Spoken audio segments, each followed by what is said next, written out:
Macam Duran ni tanah Masaka sebenarnya ni. Si tanah kita tidak ada di tempat lain.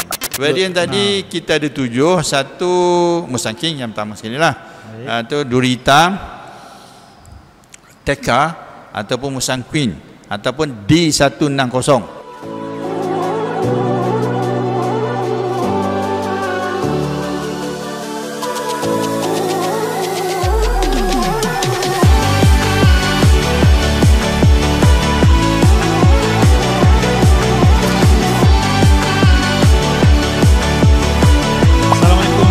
Selamat datang ke Jom Borak di channel PMS Shout TV. Channel di mana kita borak santai tetapi penuh dengan isi. Jangan lupa untuk tekan butang subscribe supaya korang tak terlepas dengan episod-episod menarik yang akan datang. Follow juga Facebook, Instagram dan juga TikTok Politeknik Muazzam Shah untuk mendapatkan informasi terkini berkaitan dengan Politeknik kami. Kepada pelajar yang ingin menyambung pengajian di bidang kejuruteraan, boleh memilih Politeknik Muazzam Shah sebagai pilihan anda. Kami menawarkan 4 program diploma kejuruteraan mekanikal. Pertamanya ialah Diploma Kejuruteraan Mekanikal Pembuatan, Diploma Kejuruteraan Mekanikal Reka Bentuk Pembuatan Otomotif, Diploma Kejuruteraan Mekanikal Reka Bentuk Produk dan Diploma Kejuruteraan Mekanikal Otomasi. Okey, sebelum kita teruskan dengan podcast kita, saya ada satu soalan teka-teki. Sebelum itu, saya perkenalkan diri saya. Saya si Razi Suhaimi yang akan menjadi hos anda pada hari ini. Dan bersama saya, Encik Faizal. Okey, Encik Faizal, saya ada soalan satu teka-teki lah. Dan dia berkait rapat dengan tajuk kita pada hari ini. Iaitu, pagi raya berpakaian mewah, bermaafan bersama keluarga. Terkenal sebagai raja buah, durinya tajam, tidak terkira. Alamak, kena jawab ni? Ya. Aduh, dia jawab patut Razi. Kejap kita tunjuk. Okey, baik. Bismillahirrahmanirrahim. Baju baru penuh bergaya, kulit berkilat, jalan perlahan, singgah rumah sebab nak beraya. Buah berduri itulah durian. Betul.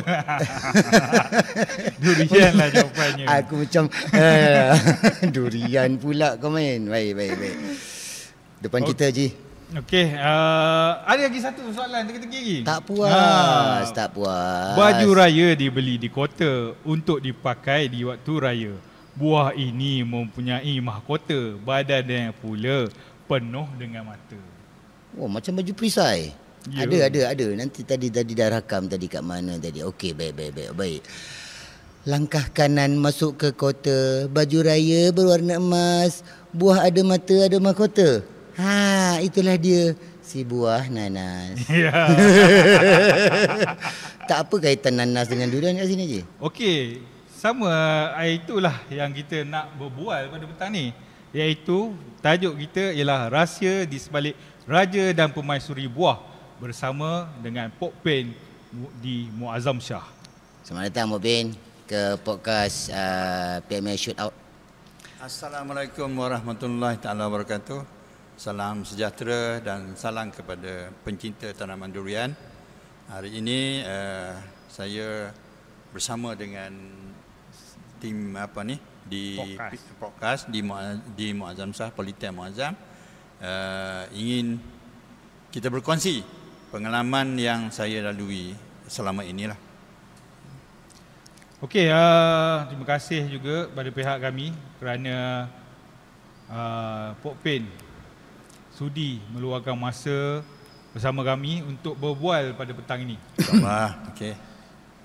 Okey, straight to the point pada agenda ini. So, boleh kita mulakan Pokpen? Boleh? Okey, sebelumlah kita bermula, kita berkenalan dengan dulu Pokpen. Okey, mungkin Pokpen boleh memperkenalkan diri, nama dan juga latar belakang Pokpen. Dari mana Pokpen belajar dan bekerja dan akhirnya menceburi diri dalam industri pertanian ini. Okey, saya cuba buat seberingkatlah. Sebenarnya saya dulu pun permulaan saya belajar adalah di sekolah menengah teknik. Kita tak perlu cerita daripada bawah lah. So jadi masa tu di antara beberapa sekolah teknik yang wujud di negara kita yang peringkat pertama dulu, zaman saya boleh dikatakan peringkat pertama lah. Awak golongan senior lah masa tu. Ya, apa? golongan pioneer. So dalam sekolah teknik Teknik mana? Teknik Seremban.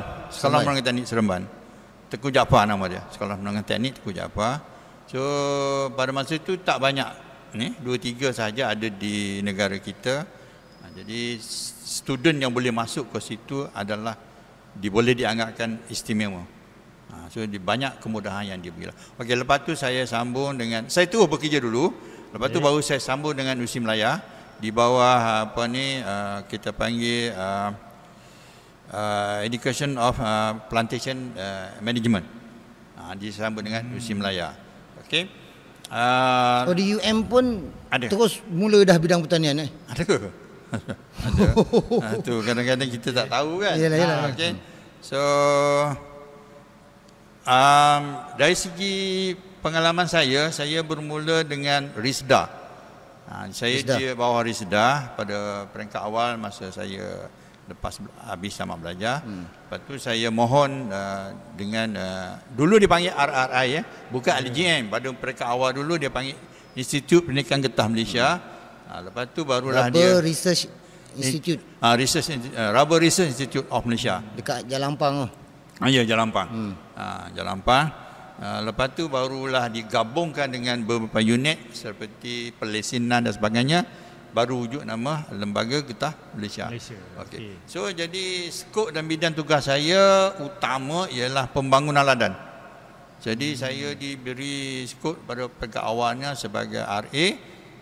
Keterlibatan saya ialah membangun ladang ataupun ladang yang kita panggil new planting ataupun replanting. Dua-dua sekali.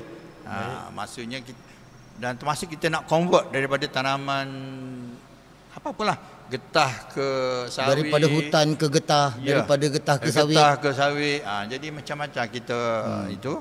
Dan saya juga dijemput oleh Kerajaan Indonesia untuk membangun kat sana. Keterlibatan saya lah tahap yang saya boleh katakan. Bagi tok kat sana ke bangunkan kat sana? Dia bangun. Saya bangun. Berapa tahun kat Indonesia? Tak lama saya pergi. Dia sekejap. Dia bukan orang besar dia tak duduk sana lama-lama. Dia pergi 2 minggu macam itulah. So jadi keterlibatan saya jadi konsultan ke? Konsultan saya jadi. Dan gitulah. So jadi dari segi kerja saya ni banyak tempat lah. Popin ingat lagi tahun berapa? Masa tu pertama kali kita gawat tahun 98. 97. Ni tak habis SPM lagi ni. Ya ke? Masa tu saya ke sana. So jadi yalah, keadaan mungkin sukarlah kan. Suka dan banyak benda lah yang tapi apapun saya rasa saya bertuah lah dengan dipilih oleh satu syarikat ni besar. Syarikat dipanggil, saya masih ingat lagi nama dia, Bumi Karmajaya di Palembang. Syarikat Indonesia lah. Syarikat Indonesia. Dia import kepakaran kita. Kepakaran kita. Sekarang pun masih lagi macam tu kan? Sekarang ni agaknya dah sedikit kurang lah. Sebab negara dia pun rakyat dia pun datang ke Malaysia kita ni kebanyakannya di samping dia bekerja dan ambil ilmu. So jadi dia dah boleh buka dia punya tanah dia sendiri. Dia jaga sendiri dan itulah dia. Sekarang terbukti dah. Kita punya jualan sawit dulu kita highest in the world. Sekarang Indonesia dah tapau. Sekarang betul. Yang tu tinggal lagi kita menang dari segi teknologi. Teknologi and standard and quality. Itu kita lagi masih lagi mengatasi. Sama juga dengan bidang getah. Kita pun masih lagi memegang status teknologi. Bila getah Malaysia ni contohnya yang dilurus oleh Siring ataupun Malaysia Rubber Board. Akhirnya Popin pencen di LGM jugalah. Ya, saya pencen di LGM. Di sebelum saya pencen tu saya mula mencari arah mana kita nak buat lepas pencen lah. Nak buat lepas pencen lah. Sama ada nak bersara terus diam. Tahun berapa awak pencen? 2001. 2001 tu awak dah mula. Sorry, 2021. 2021. 21 kan. 2021 tu awak dah mula ladang beberapa tahun sebelum ataupun baru start ataupun baru tercari-cari tapak? Saya dah tapak memang dah ada. Tinggal lagi apabila kita melihat kepada perkembangan semasa di negara kita ni, tanaman durian ni, kenapa saya memilih durian ni di antara dia, dianya menjadi satu platform ekonomi baru untuk negara kita. Dia status tinggi sama dah komoditi seperti getah dan sawit. Ya, betul. So jadi dia sudah diangkat menjadi komoditi baru negara betul. kita. So itulah saya, level dia tu saya tak ingat lah berapa kan, tapi durian ni antara ekspor terbesar Malaysia negara. Ekspor kita masih lagi belum mencapai tahap yang kalau nak dibandingkan dengan negara lain. Betul. Tetapi ranking dari segi penghasilan kita panggil dia duduk nombor 1. Lepas tu pergi kepada nenas. Tadi saya ada terdengar tadi sebut apa itu. Jadi nenas nombor 2. Nombor 3 kelapa. Nombor 4 baru kelapa sawit. Nombor 4 kelapa sawit. Nombor 4 kelapa sawit. Nombor 5 getah. Itu angka kadar ekspor kita ke kadar teknologi? Penghasilan. Kadar penghasilan. Kadar pulangan tertinggi kepada mana-mana yang hasil orang komoditi yang negara. Bukan penghasilan seekar kita buat ataupun Pulangan hasil. Pulangan hasil maknanya gaji. Setiap yang kita melabur, itulah yang tinggi. Nak banding dengan sawit, dengan getah, durian lagi lebat lah. Lagi lebat. Tapi ingat, akan datang kemungkinan nenas akan pergi nombor 1. Baik, nanti kita sembang pasal nenas. Nanti dulu. Tu nanti kita baldi nombor 2. So saya bagi clue dulu. Ya, baik. Geram dengar nenas awak ni, nanti nak rasa juga sebiji tu macam mana cerita dia kan. Jadi kita tadi bincang pasal Pokpin dah bersara kan. Tapi apa yang memotivasikan Pokpin untuk menceburi diri menjadi peladang ni? Ataupun pekebun ni? Khususnya durian lah. Khususnya durian ni lah. Dia gini, kenapa saya pilih tanaman durian, sedangkan saya sendiri boleh dianggap sebagai penuh pengalaman atau sangat tinggi pengalaman saya dengan getah dan sawit. Ya, betul. Kan? Tiba-tiba Durian. Jauh benar bezanya. Jauh benar kan. Mungkin ada getah tak boleh kunyah. Sawit kena masak dulu, baru boleh goreng. So kenapa saya pergi ke situ? Salah satu dia ialah ekonomi. Kedua dari segi nilai tenaga kerja. Sebab durian ni mudah dan kita tak perlu melakukan dia hari-hari kerja. Dia bermusim. Jadi kita tunggu je lah. Maksudnya kalau musim buah lebih-lebih kurang pun 2 bulan. Maknanya pada awak buat perkiraan nak pilih apa benda nak buat tu, awak duduk dalam bidang getah sawit dah berpuluh tahun. Getah kena tori hari-hari. Yes. Sawit 20 hari sekali. Yelah, tapi betul, kena itu kalau cerita 2 ekar lah. Dengan tenaga yang durian berapa kali setahun? Mungkin boleh pergi 2 kali setahun, tetapi dia hanya 2 bulan saja yang kita penat. Yang kita kena stress. Itu betul all out lah tu. Kalau terpaksa tidur kat kebun, tidur kat kebun ke apa ke, dia 2 bulan je. Kalau tak durian cambah kaki.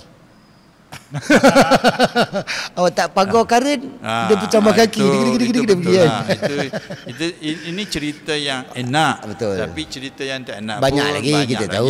Jadi kita cerita yang enak dulu. Kita cerita yang enak. Betul. Dulu kita kenal Muazzam Shah ni dengan kelapa sawit. Tapi kenapa tiba-tiba pokok durian pula dipilih? Jadi kita simpan dulu soalan tu untuk kita rehat sebentar.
Assalamualaikum, kembali lagi kita di Jom Borak di channel PMS Shout TVET, channel di mana kita akan berborak santai tetapi penuh dengan isi.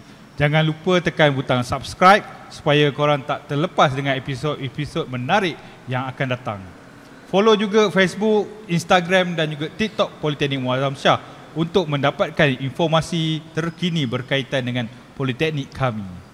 Butang like tak nak tekan? Like, komen, share. Okey, sebelum kita berehat tadi, saya ada satu soalan untuk ditanyakan kepada Pak Pen. Kenapa memilih buah durian sedangkan di Muazzam Shah ini kita dikelilingi oleh pokok kelapa sawit? Okey. Kenapa? Saya anggap ini satu soalan bonus. Soalan bonus yang sangat bermakna kepada usahawan penanam durian. Kerana selama ini kita didengar ataupun di war-war bercerita pasal durian ni perlu tanah bukit. Betul. Jadi kononnya dalam paya ataupun tanah rendah tak sesuai. Ya ke tu mitos ke pembohong ke macam mana? Itulah dia. Hari-hari bila dengar cerita saya ni, insya-Allah adalah dia punya. Maknanya tu momok-momok orang lama ke? Supaya kita tak tanam durian ke macam mana? Batu lain. Dia sebenarnya tanaman durian ni apabila kita tahu cara dia, keadaan kita mengamalkan, mempraktiskan dia dan kita buat SOP yang standard, jadi jadi. So malah sekarang ni negara, walaupun payah. Yes. Malah saya boleh sebut contoh negara lain seperti Thailand, Vietnam. Dia dah main payah dah. Mana ada Thailand tanah bukit? Okey, awak sebut Thailand, Vietnam kan? Nanti saya ada satu soalan. Awak ada soalan lagi je? Nak sambung? Tanya dulu. Okey. Daripada Nusantara ni lah yang kita ada, durian yang terbaik ada kat dunia, saya tahu Nusantara. Ya. Di kalangan Nusantara ni, durian terbaik walaupun dia varian Musang King, tanam kat Vietnam, tanam kat Thailand, tanam kat Indonesia. Mana punya the best? Okey. Yang itu saya boleh beri jawapan yang ikhlas sebab saya pergi ke 5 negara. Saya pernah sampai. Indon, Thailand, Vietnam semua ni. Saya dah rasa buah jenis yang sama, Musang King kita panggil kan. Baik. Saya tak boleh sebut jenama lain lah. Kita sebut jenama. Kita fokus satu jenama je. Jenama kita. Tetap Malaysia. Dia punya rasa. Ini bukan soal awak orang Malaysia ke? Bukan. Sebab saya tak ada bayar-bayar. Tak ada bayar. Sebab kelebihan kita ialah siri tanah. Siri tanah kita tidak ada di tempat lain. Dengan campuran dia, kita panggil mineral dia ada dalam tanah semua itu. Ada special mineral ke kat Malaysia, kat Semenanjung kita ni? Dia lebih kurang sama. Dia ada 16 konten, 17 semua sekali. Tetapi ada yang secara semula jadi, contohnya untuk menghasilkan buah yang baik, dia perlu CEC yang tinggi dan CN ratio yang baik. Ada kadar CN ratio dan semua itulah. So kalau nak tahu tu kena masuk kelas lain lah. Jadi tu cerita kaitan ni kalau kita cerita pasal mangga lah kan. Harum manis jadi kat Perlis saja. Tanam dekat Muazzam tak jadi. Itulah kisah dia agaknya. Dia di sini pun boleh berbuah. Tetapi buah tapi tak jadi macam kat Perlis. Tak jadi semacam mana di Perlis. Macam itulah. Jawapannya begitulah. Lebih kurang lah, overallnya macam itulah. Maknanya Malaysia menang lah. InsyaAllah. Kalau kita sama-sama ekspor Nusantara ni musim durian ni sekali, durian Malaysia paling mahal ada lah. Lebih kurang macam itulah. Masuk. Okey, ada lagi satu soalan lagi Pak Pen. Nak tahu jugalah. Baka ataupun kulon apa yang Pak Pen tanam di kebun Pak Pen sekarang ni? Oh, saya ada 7 klon. So kebun awak berapa ekar? Okey, salah satunya dah tentu Musang King. Berapa ekar dulu? Ekar? Lebih kurang 10. Okey, besar tu. Tak. Satu ekar boleh muat berapa pokok? Dia bergantung pada kita punya corak tanaman dan keperluan tuan tu sendiri. Corak maksimum boleh isi satu ekar? Corak maksimum boleh isi 30 ke 40 je lah. Oh, kalah lah dengan sawit. Sawit boleh pergi 60. Kalah. Dia sebab dia ada banyak faktor lah. Okey, pertama sekali durian ni dia tak boleh duduk overlapping. Maksudnya dia overlap dengan rakan dia sebelah, dia tak boleh. Lepas tu dia nama king of fruit. Dia kena cacat. Dia tak boleh bermadu lah. Tak boleh. Dia tak minat bermadu. Bermadu tak Ji? Madu tu manis. dahan pokok sebelah Ya. tak boleh dilindung dengan Overlap pokok dengan sebelah. dia semua kita gini. Itu masuk overlap Pok Pin tadi. Kasihnya diberi-beri. Tapi sharing is caring. 1 ekar 40 pokok. 30 ke 40. Bergantung atas kelun. Okey, varian tadi. Varian tadi kita ada 7. Satu musangking yang pertama sekali lah.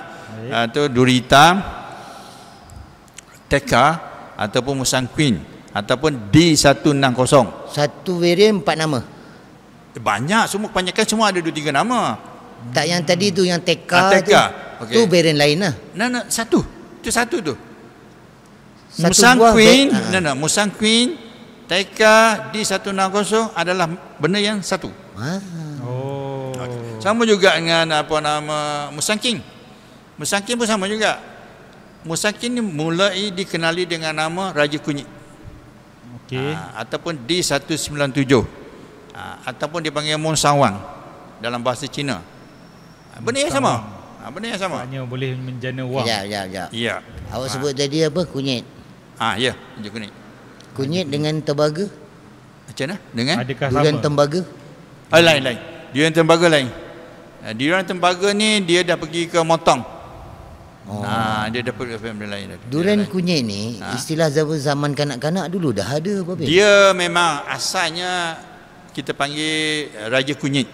Raja Kunyit ni Maknanya Musang King nama baru lah. Musang King nama baru. Durian tu ada lama dah. Ya, dikomersialkan. Nama yang dikomersialkan dengan panggilan Musang King diwar-warkan sebagai rakan dia sebagai Monsawang oleh kerana kaum Cina payah nak sebut Raja Kuning. Durian kita dah ekspor betul. Ya, betul. Durian kita sampai ke luar negara sejauh itu. Ya. Namanya apa? Musang King. Tetap Musang King. Tetap Musang Dia King. pakai nama binatang tu. Ya, ya, Musang King. Dia tak pakai lah kunyit, nama pokok apa semua. Dia tak pakai. Dia tetap pakai nama binatang juga. Musang Padahal binatang tu dekat kebun makan tak durian? makan. Musang makan durian. Makan. Kalau dia gugur ke kat pokok?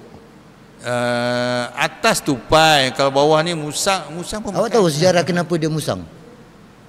Tak tahu. Tak. Tak tahu, saya pun tak tahu juga. Kod King tahu kan? Kita boleh hebat sikit.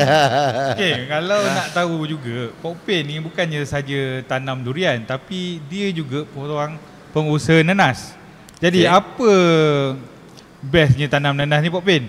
Okey, durian dah ada, tapi kenapa pula tanam nanas di ladang? Okey. Itu pun saya boleh anggap sebagai satu soalan yang bermakna lah, sangat bermakna dalam kepada pemain-pemain tanaman kekal ataupun kita panggil tanaman saka. Macam durian ni tanaman saka sebenarnya ni. Kalau nanas, kontan. Apa tu? Saka ni dia boleh pergi lama. Berpuluh tahun dia boleh pergi sampai contoh durian ni kalau kita pandai jaga 100 tahun pun dia boleh hidup. Tapi saka jangan bela je. Saka jangan bela. Okey, durian ni spesies saka lah kita panggil. Saka. Tanaman kekal. Faham kan? Kontan, saka kena faham kan? Okey. Pokok pelam yang kau tanam depan rumah tu, saka. Kerana dia boleh tahan lama. Dan anak keluarga kita pun boleh mewarisinya. So, saya tinggal di soalan tadi yang kenapa pilihan durian. So, saya bermula dengan saya inginkan melihat generasi saya, anak-anak saya sudah ada benda yang kita tinggal untuk dia buat kesinambungan. So jadi kalau kita tengok mak ayah kita, memang dia bermula juga dia tanam sepokok 2 untuk makan. Dia tak makan pun. Tak makan dia pun. Tak sempat makan pun. Tak sempat makan pun. Malah kita yang gasak. Jadi apa yang saya buat ni adalah secara komersial. Kita bergerak secara komersial dan maksudnya teknik apa yang saya amal ni saya akan bermain dengan luar. Maksudnya kita ekspor. Tapi kita tengok semua keluar-keluar yang saya tanam tu pada masa tu saya tak baca Cina. Saya baca Singapura. Jadi semua keluar-keluar yang saya tanam tu diminati oleh Singaporean. Okey, saya nak pancung sikit soalan tu, Pok Pin. Saya pernah bersembang dengan pegawai pertanian. Okey. Kebanyakan pokok kelor ni usia dia tak panjang. Macam mana nak jadi saka? Betul tak? Okay. Kalau ikut pegawai pertanian, pokok yang kita kahwinkan ni kan, usia dia jarak-jarak 25 ke 30 tahun akan ada masalah. Belum tentu mati, tapi pokok akan ada masalah. Betul ataupun mitos atau macam mana? Itu boleh diatasi dengan teknologi terkini yang kita ada. So jadi teknologi tanaman tu sekarang ni kita dah berubah. Kaitan baja, racun. Ya, kaitan baja, kaitan jadi racun. Jadi kita boleh selamatkan pokok tu. Ya, boleh. Dengan amalan contohnya pertanian yang baik, good agriculture practice ni, kita boleh menyelamatkan benda yang kita tanam tadi. Jadi kalau dalam pilihan fertilizer, sepanjang Pokpen bangunkan ladang durian ni, Pokpen consider kompos ataupun chemical ataupun macam mana? So sebenarnya untuk kita pergi kepada di mana durian asalnya berada. Boleh jawab? Boleh. Kat mana? Nusantara tadi lah. Kita pergi yang tu besar. Kecil sikit, kecil. Segamat. Kecil sangat. Bukan. Rauk. Dia bukan. Rauk baru tanam. Bukan. Tak, ni awak cerita asal usul ataupun macam mana? Asal sifat durian. Durian ni adalah tanaman hutan. Dia berada di hutan. Betul. Macam mana dia boleh survive beratus-ratus tahun? Ya. Mana dia ada kimia tak? Tak ada. Tapi nature lah gitu. Nature ada lah. Berdasarkan nature lah kan. Nature lah. Organik lah. Ya, betul. So kenapa apabila kita mengamalkan tanaman moden, kenapa kita tak fikir yang organik tu? The back to nature lah. So jadi apa yang saya amalkan ialah 90% organik, 10% saja kimia. 10% tu yang awak pakai berdasarkan baja ataupun racun untuk baja serangga? Ini saya cerita pasal baja dulu. Dia banyak topik. Kita kena pecah banyak topik. Jadi sekarang kat tanah je lah cerita. Ini kita cerita. Tak. Sekarang bukan gitu. Baja ni bukan saja di tanah, di daun, di batang semua dah. Bukan gitu. Folia, di kalau daun kita panggil folia. Baik. So kalau batang kita panggil nanoteknologi, kita amal kat situ, dan di akar ni kita panggil compound ataupun irrigation system, macam tadi kompos tadi. Itu. So jadi sekarang ni kebanyakan tak ramai lagi yang memikirkan macam mana nak hidup, kita panggil bagi subur tanah kita. So ini benda ni kita kena guna mikrob untuk hidupkan kesuburan tanah kita. Sebab kita selalu kita main kimia, itu yang jadi rosak tu. Betul. Untuk pengetahuan semua, Pokpen juga menghasilkan baja kompos ni. Ada soalan tentang baja kompos ni. Macam mana Pokpen boleh keluarkan baja kompos ni? Dan berapa lama tempoh nak menghasilkan baja ni lah. Tapi sebelum tu kita rehat dahulu. Assalamualaikum. Kembali lagi kita di Jom Borak. Channel di mana kita borak santai tapi penuh dengan isi. Jangan lupa tekan butang subscribe supaya korang tak terlepas dengan episod-episod menarik yang akan datang. Kepada pelajar yang ingin menyambungkan pengajian di bidang kejuruteraan mekanikal, boleh memilih Politeknik Muazzam Shah kerana kami menawarkan 4 program kejuruteraan mekanikal, iaitu Diploma Kejuruteraan Mekanikal Pembuatan, Diploma Kejuruteraan Mekanikal Reka Bentuk Pembuatan Otomotif, Diploma Reka Bentuk Produk, Diploma Kejuruteraan Mekanikal Otomasi. Kita kembali pada soalan tadi yang tergantung tadi. Baja kompos yang Pokpen keluarkan ni dah berapa banyak dah dikeluarkan, berapa kilo dah, dan berapa lama masa yang diambil untuk Pokpen hasilkan baja kompos ni?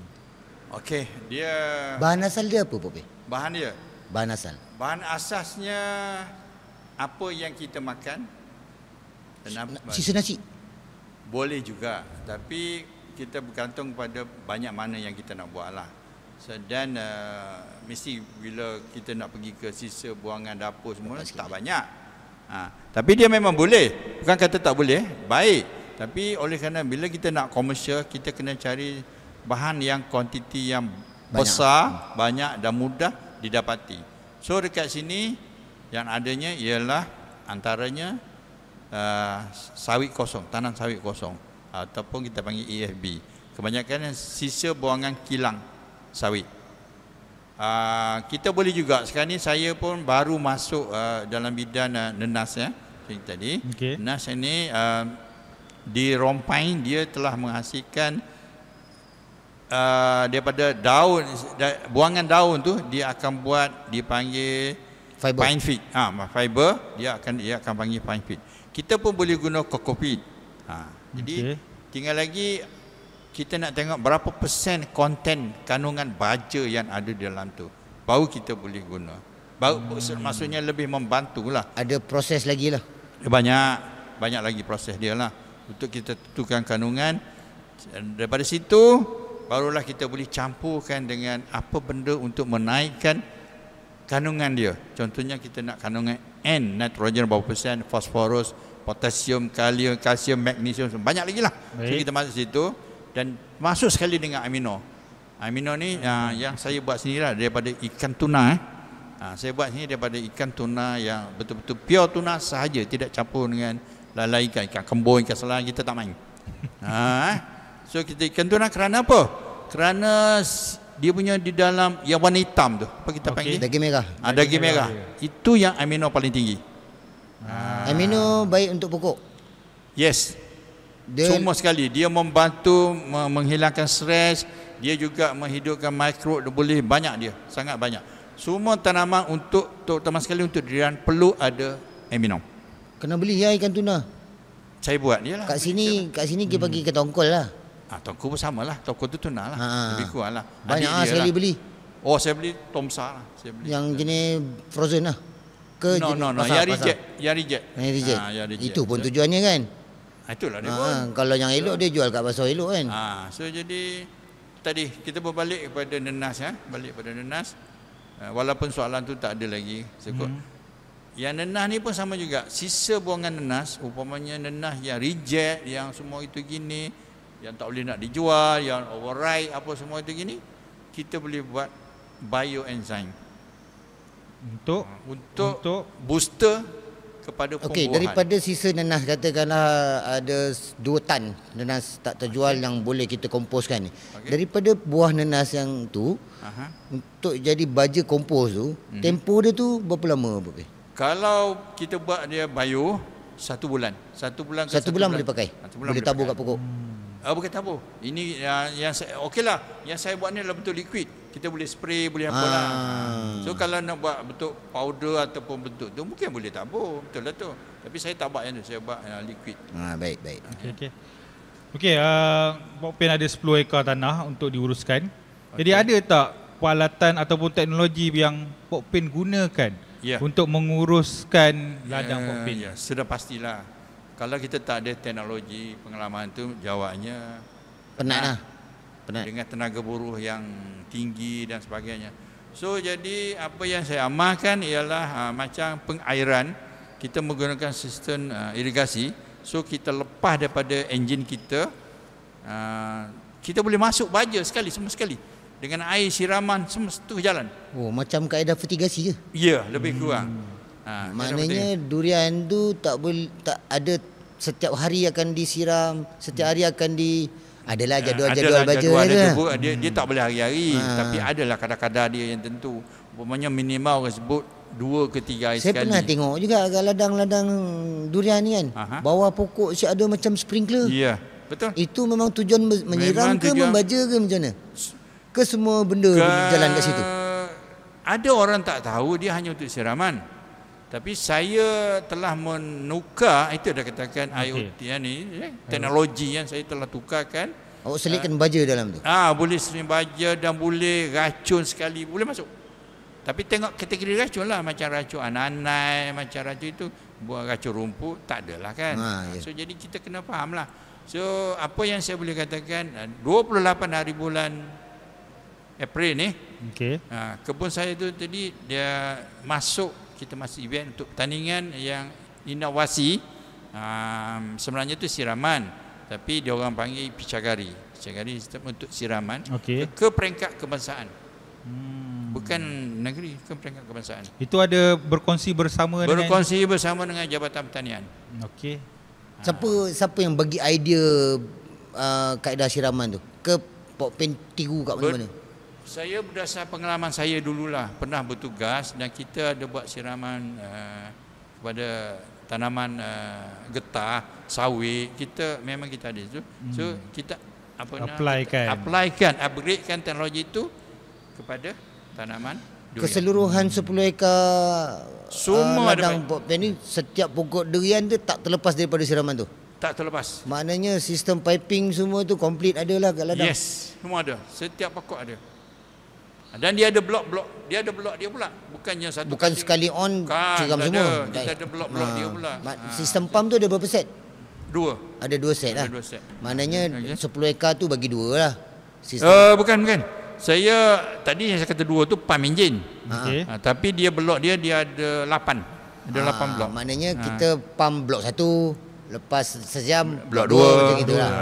Gitulah. Dia sebenarnya sistem saya ni setiap pokok ada dia punya pipe dia kan. Dia ada stop cord dah, kita boleh kontrol air dia nak laju nak apa semua gitu gini. By block dia pun ada kontrol juga lagi. So jadi dan setiap pokok tu kita boleh jadikan dia tempat pengambilan air untuk tanaman kita sekiranya kita nak buat apa-apa. Sebab dia ada stok cord dia. Katakanlah nak bancur racun kat situ. Macam itu kita tak perlulah 10 ekar tu kan luar. Ada outlet air lah nak supply kat situ. Tak adalah perlu kita kena bawa Bukannya macam trailer apa semua bawa memang tak bukan ada. untuk irrigation je lah. Boleh untuk kegunaan juga lah. Kita dah buat macam tu. Kalau durian jatuh terbelah kat situ masuk tangan boleh ya. Boleh. Masalah. Gitulah maksudnya dia.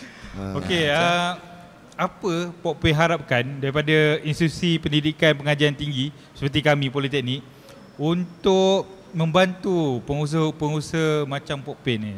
Okey. Apa? Terima kasihlah soalan tu. Rasanya sangat banyaklah perlu membantu kami sebab dari segi teknologi memang apa nama ni kita panggil PMS lah. Politeknik ada dan saya sendiri pun dua kali dah mereka ni lah tim bantu saya menyediakan benda untuk saya lah yang kita. So, okay. Saya boleh katakan contohnya saya akan masuk dijemput 27 bulan 6 ke apa ni dia panggil hari Nenas di Ibu Pejabat Nenas dan saya tadi pun dah bincang dengan dia orang. Saya akan bawa cube baja yang kita buat dulu, saya buat dengan Politeknik, saya akan hidupkan balik benda cube tu bawa ke sana. Sama dengan organik kompos yang saya buat. So dua itu sebab saya sasarkan benda ni adalah kepada apa namanya cube baja tu. Cube baja tu untuk suri-suri rumah petani bandar. Dia beli satu ketul ni, benda dalam bentuk ketul. Okey. Dia masuk air je, okey satu pasu. Dah beres. Selesai. Siap dah ada baja ada apa dalam tu. All in one. Sebelum ni kita ada kokopit je. Kokopit tapi tak ada baja. Tak ada baja. Tapi penghasilan bukan ni tak ada baja, tak ada baja. Tak ada baja. Tapi yang Pokpen hasilkan ni ya, kita ada baja. Ada baja. Kita ada baja. Maknanya kalau suri rumah beli satu tongkoi tu apa dia? Satu ketul tu. Terus tanam kebun boleh tanam dah. Tak payah serabut nak tak payah serabut baja. Tapi bukanlah selamanya. Benda tu dah belum dibangunkan kat mana-mana lah. Tak ada. Kita je yang ada. Maknanya teknologi tu pertama yang Pokpen yang ada. Buat lah. Pokpen yang ada. Kita hantar budak kita kursus dengan Pokpen. Boleh. Boleh. Itu dalam apa? Sisa nenas ke kokopit? Sisa nenas plus dengan kita panggil kompos lah. Dia panggil pine feed. Pine feed. Pine feed. Dan kita campurkan dengan benda-benda lain lah, campur dengan AFB dan sebagainya lah. Itu yang mahalnya tu. Yang mahal dia kat situ lah. Yeah. Baik, saya nak tanyalah satu Pokpen cerita pasal nenas kan. Awak punya kebun 10 ekar. Tanaman utama dia pokok durian. Okey. Nenas sekarang masuk berapa pokok dia? Apa tu? Pokok nenas. Bilangan ke apa? Dia gini, kalau intero, kalau nenas fully, dia boleh pergi 25 ke 30 ribu pokok satu ekar. Baik. 25 ribu ke 30 ribu. Itu kalau tak ada durian, tak ada kosong. Tapi bila kita ada pokok durian, kita boleh buat dalam 20 ribu lah. Sekarang 15 ke 20 ribu macam tu lah. Jadi mana-mana celahan yang ada dekat ladang Pokpen tu, Pokpen masukkan nenas. Boleh sekarang usia dah berapa lama dah? Berapa usia pokok? Usia pokok nenas ni tuai berapa bulan? Dia nenas ni kalau kita cukup jaga dan sebagainya 1 tahun 2 bulan ataupun 1 tahun 4 bulan, setahun setengah gitulah. Oh, itu varian apa? MD2. Dia sama je kecuali Sarawak. Sarawak mungkin lama sikit. Sarawak tu yang besar tu. Yang satu lama sikit. Nanas Sarawak tu. Sekejap, kalau macam gitu, kalau saya lah kan, saya pencen tak lama lagi kan. Okey. Adalah lepas 9 tahun lagi tadi dah sembang dengan Razi kan.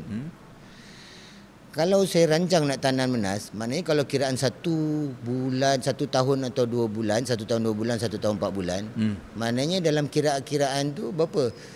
3 tahun 2 kali harvest. Boleh? Macam tu. Boleh. Berbaloi tak dengan tanaman nanas ni untuk cover saya punya kehidupan sepanjang tahun? InsyaAllah 2 ekar cukup. 2 ekar cukup. Okay. Kalau buat perkiraan kasar ada Pok Penet, 1 ekar tu boleh hasilkan berapa pendapatan? Okey. Saya adalah pernah bagi ceramah kat orang dan saya ada schedule semua kali. Tapi dekat sini kita cakap je lah. Kita cakap kasar je lah, angka kasar je. Kos untuk satu pokok lebih kurang RM4 ke RM4.5. Satu pokok nanas. Sepanjang tahun? Sepanjang usia dia? Sampai dia boleh dituai. Boleh dituai. Kita ambil buah sajalah 2 kilo. Berapa pasaran RM5 dah RM10. Betul. So berapa kita dah untung kat situ? Maknanya kalau 1 ekar tadi 20,000 pokok. Mana ada 1 ekar dah kat 30. Kali dengan RM2. Apa tu? RM2 apa? Tolak harga pasal. RM2. Yelah lebih kurang estimation. Kan? Tak ada. Tak, sekarang mahal. Mana ada tak, kalau harga ladang. Harga ladang pun saya tolak itu hari pun RM3.5. RM3.5. Kita kira biji ke kira kilo? Kilo. Kali RM3.5 lah macam itu. Kalau satu pokok tu 2 kilo. Sekilo lah, kita kira sekilo lah, kira paling sikit lah. Tak mungkin. Tak mungkin. Tak jadi mungkin. pula. 2 kilo. 2 kilo. Maknanya 20,000 kali dengan RM3.5. RM70,000. RM70,000. Betul. Kalau 2 ekar RM140,000. Kalah gaji cikgu. Memang pun. Okey, Popin, sebelum kita tamatkan edukasi kita pada hari ini, ada tak Popin nak sampaikan pesanan sedikit sebanyak kepada anak muda yang ingin menceburi diri dalam bidang pertanian, terutamanya nanas dan juga durian lah?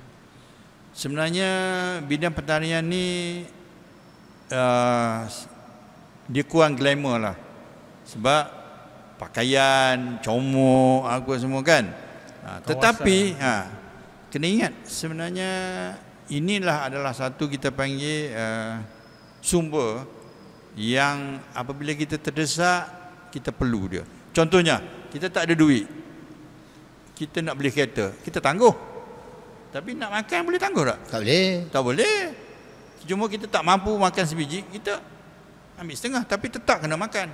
So jadi benda ni kalau kita tahu mak Allah dan kita, tapi disiplin lah. Nombor satu kena disiplin, kena tetapkan iman kita. Macam mana dengan ilmu? Ilmu dah tentulah. Buat dulu ke? Tak boleh dulu? Pergi cari ilmu dulu, raya dulu ilmu, habis semua dulu. Jangan terus buat. Jangan. Saya tidak galakkan. Pergilah guru kat mana lah. Pergilah carilah. Maknanya ilmu penting lah. Penting. Nak buat macam mana pun, apa saja pun. Saja pun. Pertanian ke. Jangan jadi macam saya. Okay. Saya pernah berlaku ni, saya sebut ni satu pengalaman yang sangat boleh membina. Saya banyak bidang yang saya buat, bukan saja hari ni. Saya pernah dulu ternak ikan siakap dalam kolam. Ikan siakap kan. Baik. Okey. Saya pergi ke jumpa rakan saya jugalah di Nanasi. Okay. Dia dah berhenti ternak lah. Tapi saya tanya dia, apa pengalaman awak ternak ikan siakap dalam kolam? Okey, beres. Bagus. Jadi awak pun bersemangat. Kita semangat lah. Awak pun take over tempat tu? Tak, saya buat tempat lain. Kita pun masuk. Ini sebut cerita tanpa ilmunya cerita ni. Cerita tanpa ilmu ni. Buat 20,000, saya beli 20,000 anak 20,000 ekor anak yang kecil-kecil yang masa tu harga 30 sen, kecil lah anak 1 inci. Masuk dalam kolam. Selepas 2 bulan kita nak harvest. Ni sangkar lah ni. Dah, kolam. Sangkar lain cerita dia. Jadi 20,000 kita masuk, 2,000 je dapat. Alamak. Kuncinya ilmu. Kuncinya ilmu. Kenapa? Siakak ni kan dia jenis carnivorous. Dia makan kawan dia. So jadi yang besar makan yang kecil. Alah, habis anak benih ikannya. Habislah semua sekali. Itu ilmu lah dia. Itu pengajarannya lah. Pengajaran apa untuk benda saya nak buat, ilmu dulu. Tak boleh buat dulu. Tak boleh. Baru nak cari ilmu. Tak boleh. Dia tak boleh jalan siring lah. Tak boleh. Kena ilmu dulu. Kena ilmu dulu. Okey, saya bercakap lagi sambung ini. Saya buat halia. Halia ni diberi kepada saya 1 tahun lepas. 1 tahun lepas diberi. Benih halia? Ya, benih halia untuk saya tanam. Dan dia orang nak besarkan. Malah dia beri yang kedua ni pun baja dan sebagainya. 1 tahun saya simpan. Sebab ilmu tak cukup. Tanya sana gini, tanya sini gitu, tanya. Benih halia tu dalam bentuk macam mana, Pak Bin? Yang ni dia beri baja. Yang dia beri baja, beri benda-benda lain lah, pam apa semua dia beri. Tapi untuk menanam tu saya kena cari sendiri ilmu tu. Tak cukup. Tak jadi juga. Jadi sekarang yang nampak gaya, maksudnya selepas tahun lah, bila saya rasa saya dah confident, ada ilmu yang tinggi, baru saya buat. Baru berjaya. Itu pun masih silap. Silap. Silapnya bukan silap apa, silap boleh jimat kos. Try juga ngejah kat situ. Try ngejah juga kat situ kos dia. Okey, terima kasih Pak Pin kerana sudi luangkan masa bersama kami di podcast Jom Borak di channel PMS Shout TV. Okey, sebelum mengundur diri ada sedikit pantun daripada saya. Buah durian untuk dimakan di waktu pagi. Salah dan silap harap dimaafkan. Ada masa kita jumpa lagi. InsyaAllah. Okay, terima kasih. Ada sedikit lagi kata-kata daripada Buya Hamka. Manusia ini asalnya dari tanah. Dia hidup berdiri dari tanah. Dia makan pun hasil dari tanah. Tapi kenapa kita masih bersikap melangit? Okey, sekian daripada kami. Terima kasih Pak Pin kerana sudi luangkan masa bersama kami.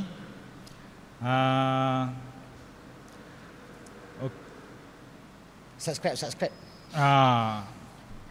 Okey, jadi untuk semua jangan lupa untuk subscribe PMS Shout TV dan ikuti Jom Borak.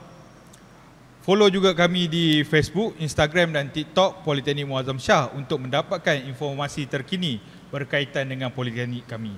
Pada pelajar yang ingin menyambungkan pengajian ke bidang kejuruteraan mekanikal, boleh memilih Politeknik Muazzam Shah sebagai pilihan anda. Sekian, wabillahi wa taufiq wa hidayah. Wassalamualaikum warahmatullahi wabarakatuh. Jumpa lagi di lain episod.